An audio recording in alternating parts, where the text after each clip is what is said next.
Sunday రోజు మా పెద్దమ్మ వాళ్ళు అండ్ మేము పోచమ్మ టెంపుల్కి వెళ్ళిన మినీ వ్లాగ్ ఇది. మా పెద్దమ్మ అయితే సూపర్గా కావాల్సిన థింగ్స్ అన్ని అంచులో పెట్టుకొని అది నెత్తి మీద పెట్టుకొని నడుచుకుంటూ తీసుకొని వచ్చింది. ఇప్పుడు ఈ వీడియోలో కనిపిస్తుందంతా మా ఫ్యామిలీ అండ్ మా పెద్దమ్మ వాళ్ళ ఫ్యామిలీ, మా అన్నయ్య అండ్ మా అక్కొకటి మిస్ అయింది.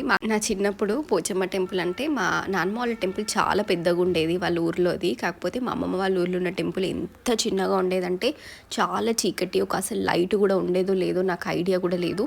కాకపోతే ఒక మనిషి నిల్చుంటే ఇంకో మనిషి వెనకాల ఉంచి అన్ని చేతులతో వాళ్ళకి అందియాలి. అండ్ ఇలాంటి బొమ్మలు పెళ్లిలో పెట్టిన ఇవన్నీ అయితే ఆ రూమ్ మొత్తం నిండిపోయి ఉండే, అసలు దేవుడు కూడా కనిపించకుండా అంత ఉండే. ఇప్పుడు కొత్తగా కన్స్ట్రక్ట్ చేసిండ్రులే కానీ.